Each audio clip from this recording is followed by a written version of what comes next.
একজন MI6 agent একটি গোপন মিশন পরিচালনা করতে গিয়ে তার স্ত্রীকে হারায়। স্ত্রী হারানোর বেদনায় কর্মজীবন থেকে অবসর নিয়ে নিজের একমাত্র অবলম্বন মেয়েকে নিয়ে যাযাবরের মতো এদিক ওদিক ঘুরে জীবনযাপন করতে শুরু করে। সে তার স্ত্রীকে এতটাই ভালোবাসত যে স্ত্রী বিয়োগের ব্যথা মৃত্যুর 1 বছর পরেও ভুলতে পারেনি। কিন্তু MI6 এর যেই মিশনটির জন্য তার স্ত্রী মারা গিয়েছিল সেই মিশনটি আবার পুনরায় করতে তাকে বাধ্য করা হয় এবং MI6 তার মেয়েকে জিম্মি করে রাখে। এজেন্ট কি এখন পারবে মিশনটি কমপ্লিট করে তার মেয়েকে উদ্ধার করতে? তার সাথে কি ঘটবে জানতে হলে দেখতে হবে 2020 সালে মুক্তিপ্রাপ্ত ডিটেকটিভ সাসপেন্স অ্যাকশন থ্রিলার জনরার মুভি লেগেসি অফ লাইজ এর এক্সপ্লেনেশন। মুভির শুরুতে বর্তমান সময় থেকে ঠিক 12 বছর আগে ইউক্রেনের একটি পরিত্যক্ত বাস স্টপ দেখতে পাই, যেখানে রেড নামে একজন এজেন্ট অপর দুইজন জার্নালিস্টের সাথে সাক্ষাৎ করতে চায়। এই দুইজন ব্যক্তির মধ্যে একজনের নাম হলো ইগো এবং অপরজনের নাম স্টার। যখন রেড স্টারকে একটি হলুদ খাম দেয় তখন আমরা দেখতে পাই MI6 এর একজন এজেন্টকে যার নাম মার্টিন। সে সবার উপর নজর রাখছে। মার্টিন তার সাপোর্ট টিমকে জানায় যে ইগো একা আসেনি, তার সাথে একজন মহিলা এসেছে। ঠিক এই সময় একজন স্নাইপার ইগোকে গুলি করে মেরে ফেলে আর অন্য একজন সন্ত্রাসী রেডকে গুলি করে তার কাছে থাকা প্যাকেজটি নিয়ে চলে যায়। এটি দেখা মাত্রই মার্টিন স্নাইপারের উপর উল্টো ফায়ার করে তাকে মেরে ফেলে আর পালিয়ে যাওয়া সন্ত্রাসীকে ধাওয়া করতে থাকে। একটা সময় মার্টিন পালিয়ে যাওয়া সন্ত্রাসীটিকে মেরে তার কাছে থাকা প্যাকেজটি উদ্ধার করে। সে প্যাকেজটি নিয়ে বের হবে, এই সময় দেখতে পাই অন্য একটি সন্ত্রাসী স্টারকে হোস্টেস বানিয়ে তার কাছে থাকা প্যাকেজটি ডিমান্ড করছে। এখানে একটা বিষয় বলে রাখি, এই মেয়েটি হলো মার্টিনের স্ত্রী এবং সে ইগোর মতো একজন জার্নালিস্ট। স্টারকে উদ্ধার করতে মার্টিন তখন সন্ত্রাসীটির দিকে তার কাছে থাকা প্যাকেজটি ছুঁড়ে ফেলে আর সন্ত্রাসীর নজর ওইদিকে যাওয়া মাত্রই সে সন্ত্রাসীকে গুলি করে। তবে এই ঘটনায় দুর্ভাগ্যবশত মার্টিনের স্ত্রী স্টারের মৃত্যু হয় আর ওই সন্ত্রাসীটি সেখান থেকে পালিয়ে যায়। এরপর আমরা মার্টিনকে দেখতে পাই যে এই পুরো ঘটনাগুলো স্মরণ করছিল, কারণ এই মিশনের দুর্ঘটনার পর প্রায় 12 বছর পার হয়ে গেছে। এরপর আমরা লন্ডন শহরের বর্তমান দৃশ্য দেখতে পাই। মার্টিন তার MI6 এর চাকরি ছেড়ে দিয়েছে। বর্তমানে সে একটি ক্লাবে MMA ফাইট করে জীবনযাপন করছে। MMA এর অর্থ হলো মিক্সড মার্শাল আর্ট, অর্থাৎ এই মারামারির মধ্যে কোনো লিমিটেশন নাই, কিল ঘুষি লাথি সবই চলে। মার্টিনের একটি 12 বছরের মেয়ে রয়েছে, মেয়েটির নাম হলো লিসা। মার্টিন তার মেয়ের কাছে কিছু টাকা দিয়ে ক্লাবের ভিতরে পাঠায় বেটিং করার জন্য, কিন্তু এই খেলায় সে অনেক মার খেয়ে হেরে যায়। কিন্তু তারপরেও সে জিতে যায়, কারণ তার মেয়ে মার্টিনের হেরে যাওয়ার উপরেই বাজি রেখেছিল আর এটার জন্য অবশ্য মার্টিন তার মেয়ের উপরে রাগ করে। এরপর আমরা একটি বহু পুরনো পরিত্যক্ত বিল্ডিং দেখতে পাই, যে বিল্ডিং এর ভিতরে মার্টিন তার মেয়ে লিসাকে বন্দুক চালানো শেখাচ্ছিল। এই সময় লিসা তার বাবাকে বলছিল, বাবা আমরা কেন বারবার নিজেদের থাকার জায়গা পরিবর্তন করছি, এক শহর থেকে আরেক শহরে কেন পাড়ি জমাচ্ছি, আমরা কেন স্থায়ী বসবাস করতে পারছি না, আসলে আমরা কিসের থেকে পালিয়ে বেড়াচ্ছি, আর তুমি এই মারামারি ছেড়ে কেন কোনো রেস্টুরেন্টের ব্যবসা করছো না। কিন্তু মার্টিন মেয়ের কথা এড়িয়ে যায়। লিসা তার বাবাকে সাফ জানিয়ে দেয়, দেখো বাবা যা কিছুই হয়ে যাক না কেন আমি আগামী বছর থেকেই স্কুলে যাওয়া শুরু করব, আমার আর এই জীবন ভালো লাগছে না। এর পরের দৃশ্যে আমরা মার্টিনকে অফিসে যাওয়ার জন্য প্রস্তুতি নিতে দেখতে পাই। এই সময় মার্টিন টিভিতে নিউজ দেখতে পাই, রাশিয়ান অপোজিশন অ্যাক্টিভিস্ট এবং তার স্ত্রীকে আমেরিকার নিউ ইয়র্কে সেন্ট্রাল পার্কে অবচেতন অবস্থায় পাওয়া যায়। তবে ডাক্তাররা ধারণা করছে কেউ তাদেরকে বিষ প্রয়োগ করেছে। এরপর মার্টিন একটি ক্লাবে চলে যায়, মূলত এখানে সে তার নতুন জব নিয়েছে। এই ক্লাবে মার্টিন সিকিউরিটি ম্যানের জব করছে। এখানে এসে তার সাথে শশী নামের একটি মেয়ের পরিচয় হয়। এই মেয়েটি ছিল মুভির শুরুতে দেখানো ইগোর মেয়ে, যে মারা গিয়েছিল। মেয়েটি তার বাবার মতোই একজন জার্নালিস্ট। সে মার্টিনকে একটি ছবি দেখিয়ে বলে যে আমি তোমাকে চিনি, তুমি স্টার এবং আমার বাবা ছিল জার্নালিস্ট আর তোমরা সবাই একসাথে কাজ করতে। আজ থেকে 12 বছর আগে রেড আমার বাবাকে একটি ফাইল দিতে চেয়েছিল, কিন্তু সে সময় আমার বাবা ও রেড মারা যায়। এখন আমার সেই ফাইলটি প্রয়োজন, যেই ফাইলটির জন্য আমার বাবা মারা গিয়েছে, আর আমি আমার বাবার এই মিশনটি পরিপূর্ণ করতে চাই। তবে ঠিক এ সময় তাদের দুজনের উপর কিছু সন্ত্রাসী হামলা করে। মার্টিন দ্রুত শশীকে ক্লাবের বাইরে নিয়ে যায় আর সন্ত্রাসীদেরকে মেরে সাইজ করে। এরপর মার্টিন তার বাড়িতে যায়। বাড়িতে ফেরার পরে মার্টিন তার রুমে দুইজন ব্যক্তিকে দেখতে পায়। এই দুইজন ব্যক্তিও ছিল MI6 এর এজেন্ট। একজনের নাম তেভার এবং অপরজনের নাম জন।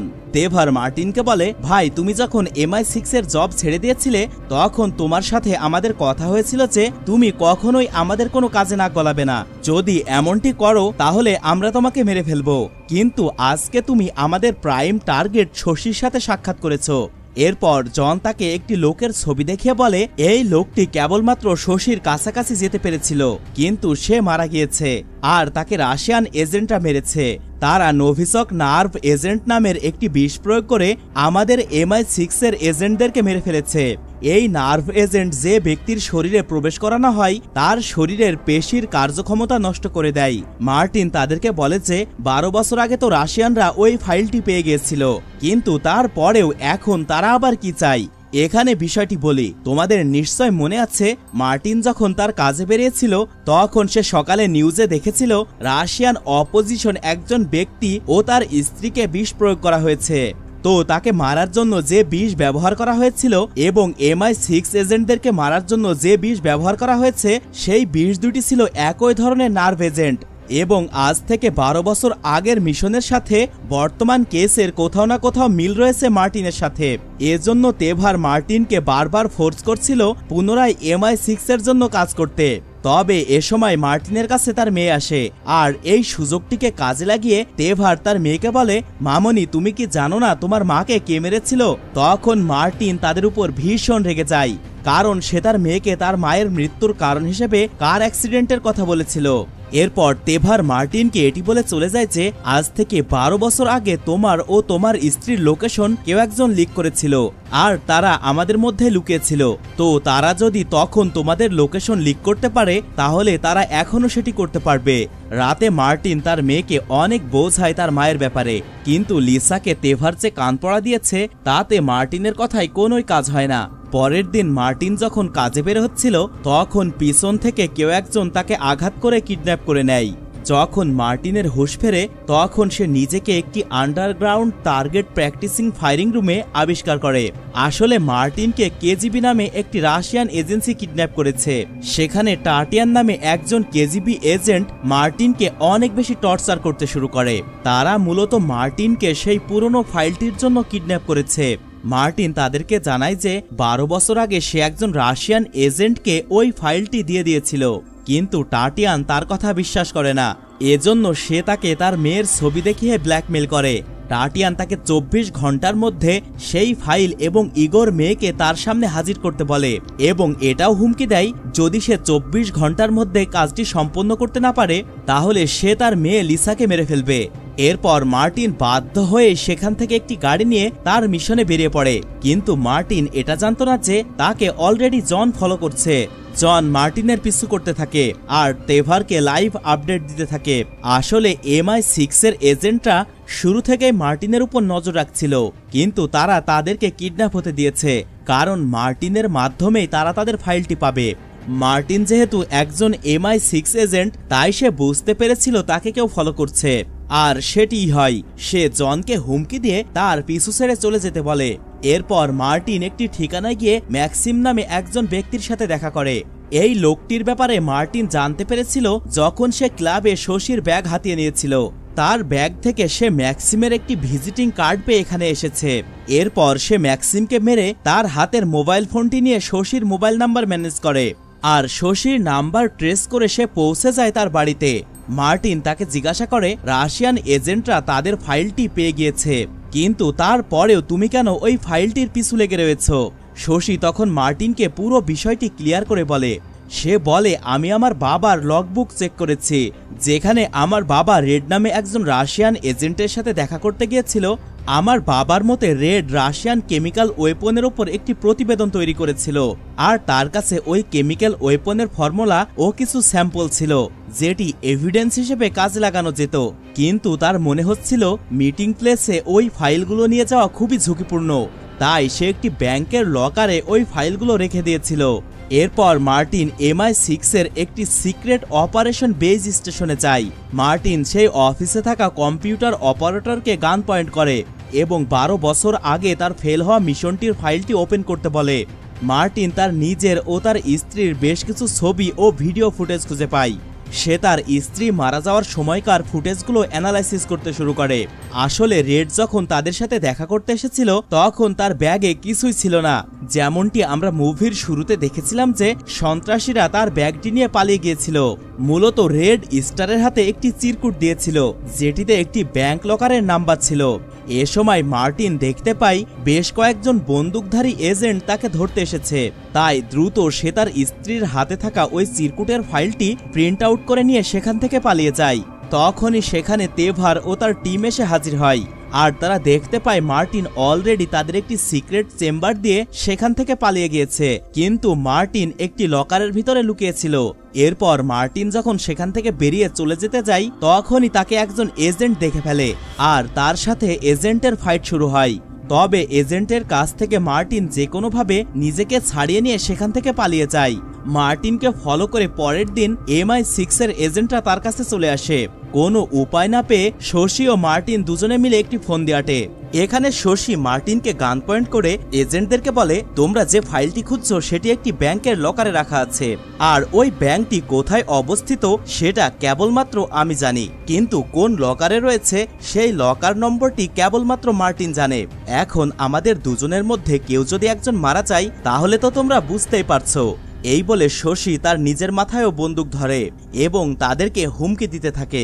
তখন MI6 এজেন্টরা বাধ্য হয়ে তাদের নিজেদের বন্দুক সমর্পণ করে আর মার্টিন ও শশীকে সেখান থেকে যেতে দেয়। এরপর তেভার ফিরে যায় তাদের সিক্রেট অফিসে, আর সেখানে কম্পিউটার অপারেটরের কাছ থেকে রেডি স্টার মিশনের ওই সিরকুট থেকে ব্যাংক লকারের নম্বরটি জেনে নেয়। কম্পিউটার অপারেটর তখন তাদেরকে জানায় হয়তো মার্টিনের কাছে লকারের এক্স্যাক্ট কোড নাম্বারটি নেই, আর এটি ঘটে।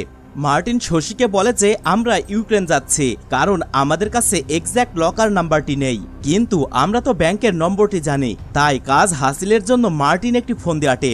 মার্টিন KGB এজেন্ট টাটিয়ানকে ফোন করে জানায় যে তারা ইউক্রেন যাচ্ছে কারণ ফাইলটি সেখানে রয়েছে, আর এজন্য আমার আরো বেশ কিছু সময় লাগবে। এরপর তারা ইউক্রেনে যাওয়ার উদ্দেশ্যে বেরিয়ে পড়ে। এয়ারপোর্টের বোর্ডিং লাইনে তাদেরকে CCTV ক্যামেরায় দেখে ফেলে তেভার, আর এই জন্য তারাও মার্টিনের পিছু করতে শুরু করে। মূলত মার্টিনের এটাই প্ল্যান ছিল। ইউক্রেনে পৌঁছানোর পর এয়ারপোর্ট থেকে বেরিয়েই আমরা দেখতে পাই কেউ একজন মার্টিনের উপর নজর রাখছে। অন্যদিকে আমরা টাটিয়ানকে দেখতে পাই যে লিসাকে তার মায়ের ব্যাপারে কান পড়া দিচ্ছে। সে লিসাকে বলে, তোমার মা ছিল একজন জার্নালিস্ট আর তোমার বাবা হলো একজন MI6 এজেন্ট। তোমার বাবা তোমার মায়ের সাথে প্রেমের নাটক করেছিল আর তোমার বাবার হাতে তোমার মা মারা গিয়েছে। অন্যদিকে মার্টিনের সাবকনসিয়াস মাইন্ডে প্রায় মাঝে মাঝেই তার স্ত্রীর আত্মা অথবা তার চেহারা ভেসে উঠত, যেটা তাকে বিরক্ত করত। এরপর টাটিয়ান লিসাকে নিয়ে ইউক্রেনে পৌঁছে যায়। অন্যদিকে শশী ওই ব্যাংকে চলে যায় আর একজন ব্যাংক অফিসারের সাথে দেখা করে। ওই অফিসার তাকে ব্যাংকের ভল্ট পর্যন্ত নিয়ে যায়, আর সেখানে গিয়ে অফিসার শশীকে লকারের কোড নম্বর দিতে বলে ভল্ট থেকে বের হয়ে যায়। এরপর শশী মার্টিনকে দ্রুত ব্যাংকের ভল্টে আসার রাস্তা জানিয়ে দেয়। মার্টিন ব্যাংকে ঢুকে গার্ডদেরকে মেরে অ্যালার্ম বাজিয়ে দেয়, আর এই সময় সেখানে তেভার ও তার টিম এসে উপস্থিত হয়, আর অ্যালার্ম শুনে ব্যাংক অফিসারও ভল্টের দিকে এগিয়ে আসতে থাকে। তারা ভল্টে প্রবেশ করলে মার্টিন ও শশী তাদের দুজনকে গান পয়েন্ট করে। এরপর তেভারকে ব্যাংকের লকারের পাসওয়ার্ড দিতে বলা হয়। এগুলো মূলত মার্টিনের প্ল্যান ছিল, কারণ মার্টিনের কাছে এই লকারের কোড নম্বরটি ছিল না। মার্টিন তাকে দিয়ে জোর করিয়ে লকারটি খুলায়। এরপর শশী লকার থেকে একটি বক্স বের করে যার মধ্যে কিছু কেমিক্যাল ভাওয়েল ছিল, আর এটি ছিল নোভিচক নার্ভ এজেন্টের কেমিক্যাল স্যাম্পল। এরপর মার্টিন এবং শশী ব্যাংকের ছাদে চলে যায়, আর সেখান থেকে পিছনের ইমার্জেন্সি এক্সিট দিয়ে তারা নিচে নেমে আসে। কিন্তু MI6 এজেন্টরা তাদের উপর গুলি করতে থাকে। একটি গুলি অবশ্য মার্টিনের গায়ে লাগে, কিন্তু তারপরেও সেখান থেকে তারা একটি গাড়ি নিয়ে পালিয়ে যেতে সক্ষম হয়। কিন্তু হঠাৎ রাস্তার এক জায়গায় শশী মার্টিনকে গান পয়েন্ট করে। সে মার্টিনকে বলে, তুমিও তো একজন স্পাই, আর তোমার জন্য আমার বাবা মারা গিয়েছে। এই বলে সে মার্টিনকে গুলি করে গাড়ি নিয়ে সেখান থেকে চলে যায়। মার্টিনের জ্ঞান ফিরলে তার কাছে টাটিয়ানের কল আসে। টাটিয়ান তাকে জানায়, আমি আশা করছি তুমি এতক্ষণে তোমার কাজটি সম্পন্ন করতে পেরেছ, কারণ তোমাকে দেওয়া সময় অলরেডি শেষ হয়ে গিয়েছে। তাই প্যাকেজ আর শশী দুজনকে নিয়েই আমার সাথে 10টার সময় দেখা করো। কিন্তু এই কথা শুনে মার্টিন বেচারা উভয় সংকটে পড়ে যায়, কারণ তার কাছে প্যাকেজ আর শশী দুজনের একজনেও নেই। তবুও মেয়েকে তো বাঁচাতেই হবে। এজন্য সে শশীর গাড়ি ট্রেস করে একটি রেল স্টেশনে পৌঁছে যায় আর সেখানে সে শশীকে পেয়েও যায়। এরপর সে পৌঁছে যায় টাটিয়ানের বলা লোকেশনে পৌঁছে মার্টিন তাকে একটি ভিডিও স্ট্রিমিং লিংক শেয়ার করে যেখানে শশী এবং প্যাকেজটি লাইভ টেলিকাস্ট হচ্ছিল। সে টাটিয়ানকে বলে, তুমি আমার মেয়েকে ছেড়ে দিবে আর আমি তোমাকে ওই বিল্ডিং এর লোকেশন দিব যেখানে তোমার প্যাকেজ রয়েছে। টাটিয়ান তার কথা মেনে নেয় আর লিসার হাতে তার মেয়ের একটি ব্রেসলেট দিয়ে তাকে ছেড়ে দেয়। মার্টিন তার মেয়েকে পেয়ে টাটিয়ানকে শশী ও তার প্যাকেজের লোকেশনটি জানিয়ে দেয়। তখন সে তার একটি টিমকে ওই বিল্ডিং এর লোকেশনে পাঠিয়ে দেয় চেক করার জন্য। কিন্তু আমরা দেখতে পাই শশী মার্টিনের গাড়ির পিছনে লুকিয়েছিল। সে টাটিয়ানের একজন লোকের উপরে গুলি করে, ফলে দুই পক্ষের মধ্যে গোলাগুলি শুরু হয়ে যায়। কিন্তু এই ফাঁকে টাটিয়ান শশীকে গান পয়েন্ট করে হোস্টেস বানিয়ে মার্টিনের কাছ থেকে কেমিক্যাল স্যাম্পলের বক্সটি চাই। বর্তমানের সিচুয়েশনটি মুভিতে দেখানো শুরুর দিকের সিচুয়েশনটির মতো হয়ে যায়। তখন মার্টিন আগের মতো আর ভুল করে না, সে টাটিয়ানের উপর কোনো গুলি চালায় না। ফলে টাটিয়ান মার্টিনকে গুলি করে। এরপর সে শশীকে মারতেই যাবে, এই সময় লিসা টাটিয়ানকে গুলি করে মেরে ফেলে। এরপর বাংলা সিনেমার মতো ঠিক সেখানে MI6 এজেন্টের তেভার ও তার টিম এবং তাদের সাথে পুলিশও চলে আসে। এতক্ষণে অবশ্য শশী কেমিক্যাল বক্সটি নিয়ে ব্রিজ থেকে পানিতে লাফ দিয়েছে আর পুলিশ এসে মার্টিনকে আটক করে। এরপর দৃশ্য পরিবর্তন হলে আমরা লিসাকে দেখতে পাই। শশী তাকে একটি চিঠি পাঠিয়েছে, সেখানে MI6 এর ডাবল এজেন্টদের নামের তালিকা ছিল, অর্থাৎ যারা গাদ্দার ছিল তাদের নামের লিস্ট ছিল। এরপর লিসা এই চিঠিটি নিয়ে তেভারের কাছে চলে যায় আর তাকে সেটি দেখিয়ে বলে যে যদি আমার বাবা ও আমার কিছু হয় তাহলে এই নামের লিস্টটি আমি ভাইরাল করে দিব। আমি আমার বাবাকে ফেরত চাই, যত দ্রুত সম্ভব তুমি আমার বাবাকে জেল থেকে ছাড়িয়ে আনো। আমি জানি এই কাজটি তোমার জন্য খুবই সহজ। কিছুদিন পরে আমরা দেখতে পাই একটি নিউজ চ্যানেলের মাধ্যমে শশী পুরো দেশবাসীর কাছে কেমিক্যাল ওয়েপনের বিষয়টি জানিয়ে দেয় আর অন্যদিকে লিসা অলরেডি স্কুলে যাওয়া শুরু করে দিয়েছে। অপরদিকে মার্টিন একটি রেস্টুরেন্টের ব্যবসা চালু করেছে তার মেয়ের কথা মতো। এখানে মার্টিনের সাথে শশী দেখা করতে এসেছে আর আমরা দেখতে পাই MI6 এজেন্টরা তখনও শশীর উপর নজর রাখছিল। আর এখানেই আমাদেরকে বিভিন্ন হিন্ট দিয়ে মুভিটি শেষ হয়ে যায়। যদি আমাদের আজকের এক্সপ্লেনেশনটি আপনার কাছে ভালো লাগে তাহলে অবশ্যই আমাদের চ্যানেলটিকে সাবস্ক্রাইব করবেন।